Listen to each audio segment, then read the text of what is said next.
When my nephew showed up at my door, teary-eyed and broken over a failed relationship, I didn't hesitate. I welcomed him in, made him tea, and offered the kind of comfort only family can give. We talked for hours, shared stories, even laughed through the pain. But then, just when I thought I was helping him heal, he looked at me with eyes that held something deeper, something forbidden. "It wasn't her I wanted," he whispered. "It was always you." My breath caught, my heart raced, and in that moment everything I thought I understood about love, loyalty, and limits shattered when my sister called and asked if her son Jordan could stay with us for a few weeks. I didn't hesitate. Jordan had just gone through a rough breakup. His girlfriend of 3 years had left him for someone else, and he was, apparently, not handling it well. My heart ached thinking of him hurting. I remembered how he used to trail behind me as a kid, always curious, always smiling. Now he was a grown man, and even though I hadn't seen him in person for over a year, I still pictured him as the sensitive boy who used to ask me for advice on everything from school bullies to comic books. My husband Mark was traveling a lot for work lately, so the house felt a bit empty. The idea of having someone around, especially someone familiar, was comforting. I prepared the guest room with fresh sheets and even bought some of his favorite snacks, something his mom had told me would cheer him up. When Jordan arrived that Friday evening, I barely recognized him. He'd filled out his jawline sharper, and there was a brooding edge to him that hadn't been there before. But when he smiled and hugged me, it was still the same warm, grateful boy. Remembered the first few days passed quietly. Jordan mostly stayed in his room, only coming out to eat or help with chores. I tried not to pry, but offered a listening ear whenever he seemed open to talk. One night over dinner, he finally opened up. "It just blindsided me," he said, staring into his pasta. "I thought we were building a future together." She said she needed space, and the next week she was. With someone else, I reached across Thedible and placed my hand over his.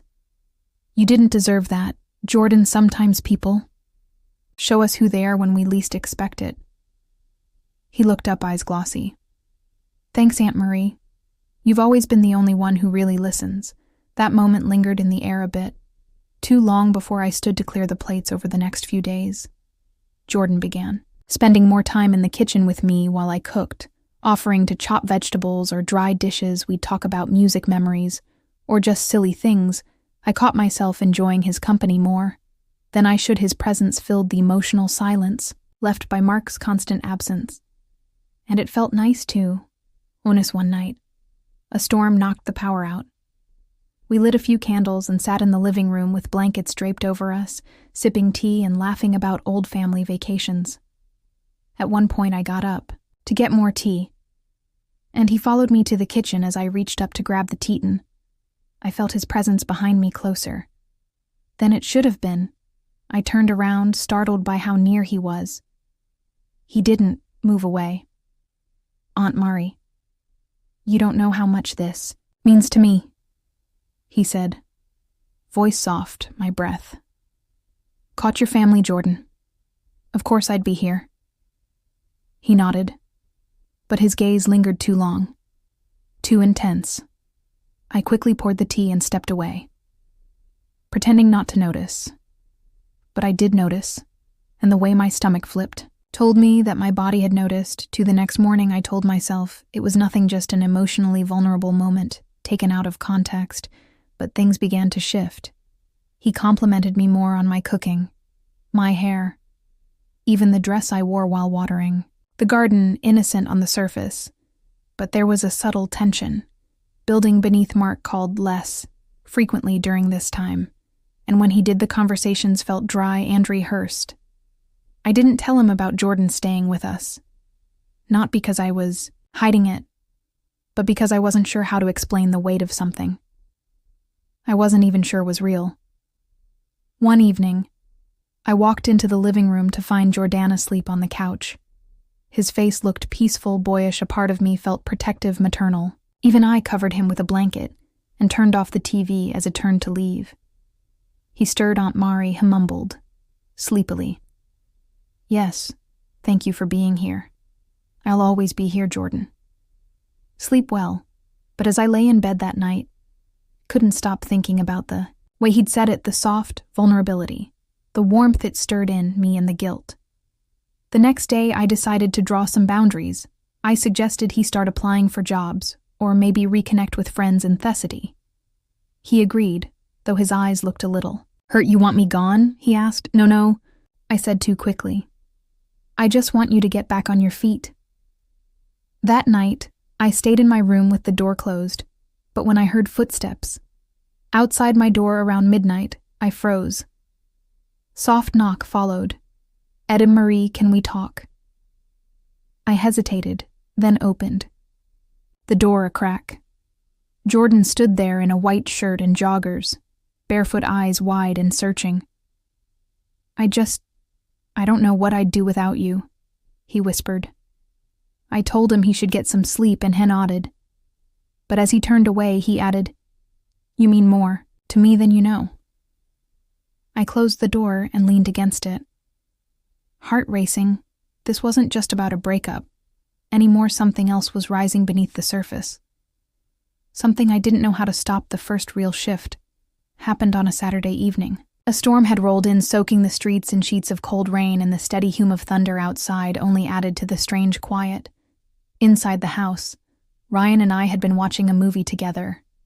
Some light rom-com he picked, probably thinking it would help lighten his moody. Sat with my legs curled under me on the far end of the couch. But at some point we had both moved closer. Not intentionally, just gradually through shared laughs and subtle glances, until the space between us felt loaded as the credits rolled. I felt it. His eyes lingered on me longer than they should have, not with admiration or innocent affection, but something else, something adult. I brushed it off, pretending not to notice, and stood up quickly to clear the dishes from our earlier dinner. But the way he looked at me, it stayed. The next morning I found him in the kitchen, making coffee, shirtless, towels slung over his shoulder. I'd seen him like that before, countless times during summer visits or family pool days, but now with that look from the night before still fresh in my mind, everything about him seemed different. He caught me watching and smiled as if he knew exactly what he was doing. There was a new confidence in his body language, something that hadn't been there before. I forced a casual tone as I asked if he wanted breakfast. Trying not to let my voice crack over the next few days, the tension grew. Small moments became heavy when he stood too close behind me as I cooked, his breath brushing the back of my neck when our hands touched, reaching for the same on the porch under the dim light. Sipping wine, the air thick with humidity, and something unspoken. He opened up about feeling lost, about how everyone expected him to be okay. So quickly, I listened, touched by his vulnerability, until he looked up at me, with eyes that weren't searching for sympathy but connection, real intimate connection. I don't know what I would have done without you, he said. You've been here, more than anyone else has ever been. His mild, brushing his hair gently from his face. That's what family does, sweetheart. But his eyes darkened a little, his jaw tightening. It's more than that, and you know it. I froze. It was the first time he had said anything so direct, and it felt like the ground beneath us had cracked open just slightly. I didn't answer. I couldn't. Later that night, I went to bed restless, pulling the blanket over my chest. Even though the room was warm, I kept telling myself I had to say something, establish a boundary. But part of me didn't want to. Part of me was terrified to admit I had felt it too. The longing, the attention, the heat of being seen again. Then came the moment that broke through it all. A few nights later, I had a terrible dream. I must have cried out in my sleep because I woke up to find him standing by my bed, worry etched across his face. You were calling my name, he said softly. I blinked at him in the dark. I didn't mean to wake you. He sat on the edge of my bed. I couldn't sleep anyway, and then there was silence thick. Weighty silence. I should have told him to leave. I should have turned my back and pretended to fall asleep. But instead, I reached out and touched his hand. He didn't pull away. We stayed like that for what felt like forever. my fingers resting on his. The air around us filled with unspoken emotions. He leaned in slightly, just enough that I could feel his warmth. It turned away quickly, clutching the sheets to my chest. He took the hint and left, but I could still feel the imprint of his presence in the room, long after he was gone from that night on. Everything became heightened. I avoided being alone with him, but he always found ways to linger. He'd offer to help with laundry, or insist on making dinner. He started, complimenting me more, saying things that felt too intimate for a nephew. "You look beautiful today," or "I love the way your eyes light up when you laugh." I tried to laugh it off, tried to treat it like an awkward phase he'd grow out of. But inside, I was spinning. What if he didn't grow out of it? What if I couldn't bring myself to push him away? Started feeling like I was living a double life, pretending everything was fine while constantly aware of this emotional undercurrent threatening to sweep us both away. I'd find myself dressing differently, avoiding eye contact, second-guessing every gesture I was, afraid of giving him the wrong idea, or perhaps afraid that I already had. Then one afternoon I caught him staring at me from the kitchen doorway, his gaze steady, his posture rigid. I told him I needed to talk that. Whatever he was feeling had to stop, but before I could say another word, he interrupted me. "I know you feel it too," he said. "You just won't admit it." My breath hitched. I'm not a kid anymore.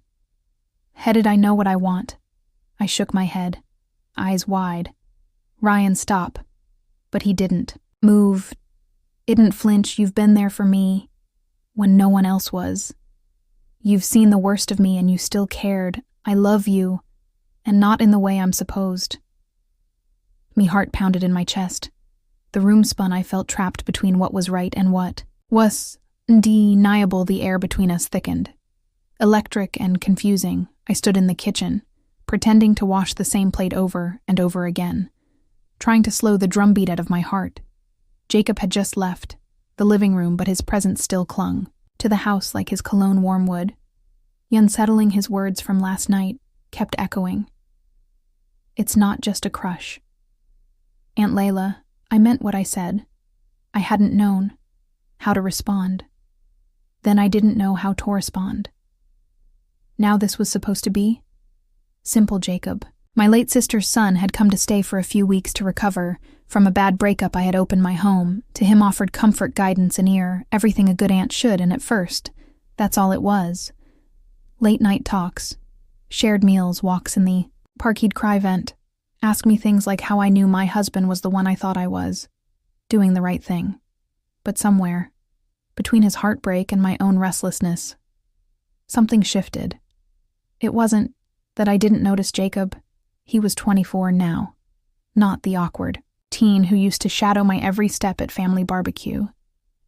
She had grown into a tall, lean man with gentle eyes and a way of listening that made you feel like the most important person in the world, but noticing wasn't the same as feeling. At least that's what I told myself until he started noticing me back, the way his gaze lingered a second too long. The compliments always just on the edge of innocent. "You look beautiful in that dress, Aunt Ela. I never realized how smart and funny you are. Uncle Ray must have been crazy to let you go." I brushed them off. I laughed, scolded gently. I told myself it was just a boy being sweet.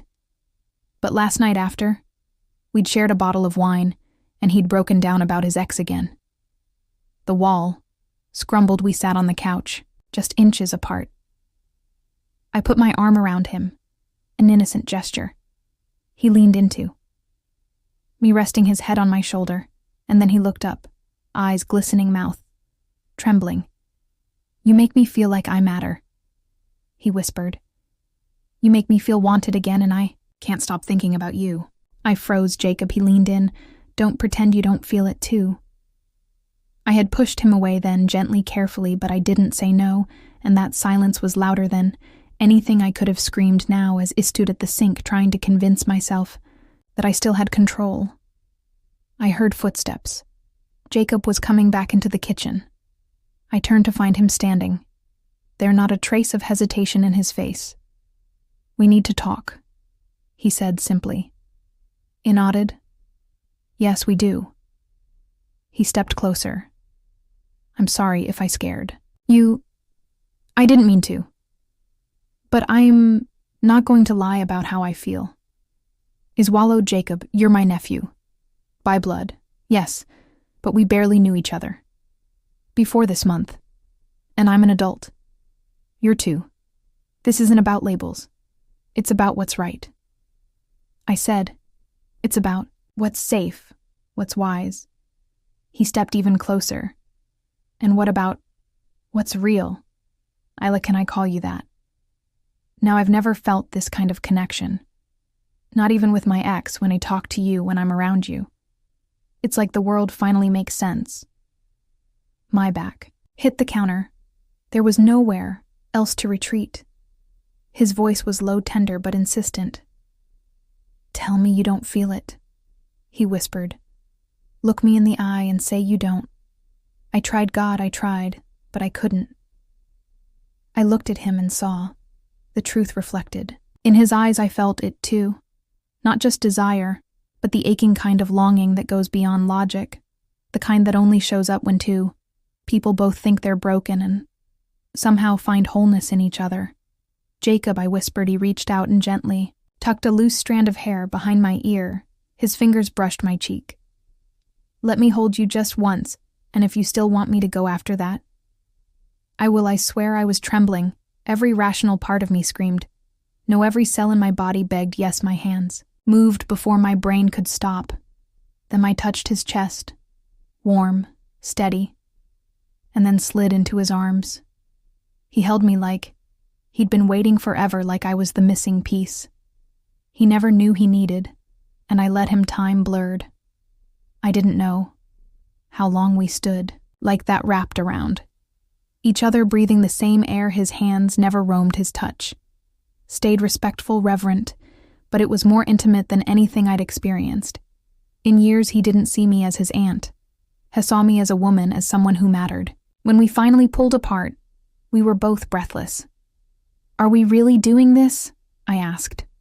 Voice hoarse. He nodded. Only if you want to.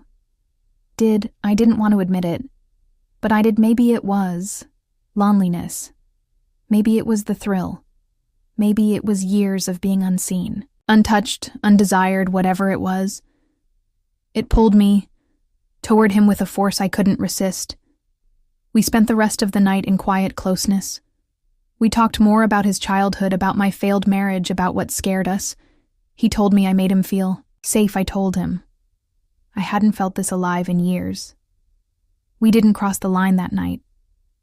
Not physically, but emotionally. We leaped across it the next morning. We avoided each other. The air was awkward but not cold.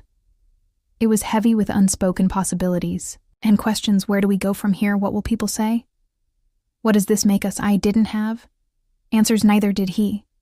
But the one thing we both knew was that something irreversible had happened.